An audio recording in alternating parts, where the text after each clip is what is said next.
இந்த சம் பாருங்கப்பா, எத்தனை ஆண்டுகளில் ரூபாய் 5000 8% வட்டி விகிதத்தில் ரூபாய் 5800 மாறும்னு கேட்டிருக்காங்க. ஃபர்ஸ்ட் 5800 அப்படின்றது மொத்த தொகைங்களா? நமக்கு 5800. அசல் என்ன கொடுத்துருக்காங்க அப்படின்னா 5000. ஆர் வந்துட்டு 8% கொடுத்துருக்காங்க. நம்மள்ட்ட என்ன கேக்குறாங்கன்னா எத்தனை ஆண்டுகளில் n தான் நம்மள்ட்ட கேக்குறாங்க. அப்ப நமக்கு மொத்த தொகையில இருந்து அசலை ஃபர்ஸ்ட் கழிச்சோம் அப்படின்னா நமக்கு என்ன கிடைக்கும்னா வட்டி கிடைச்சிரும்.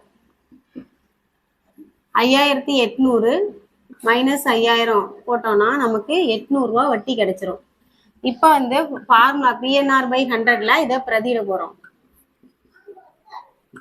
அசல் வந்து எவ்வளவுப்பா? 5000 இன்ட்டு n நமக்கு தெரியாது. r வந்து எத்தனை பர்சன்டேஜ்? 8% divided by 100. வட்டி என்ன கண்டுபிடிச்சு வச்சிருக்கோம்? 800 ரூபா. அப்ப இந்த 2 ஜீரோ இந்த 2 ஜீரோ கேன்சல் ஆயிடும். இந்த ஜீரோ கேன்சல் ஆயிடும். 4 8 8 8 80 4 5 5 2 5 10. அப்ப n ஈக்குவல் டு 2 ஆண்டுகள்.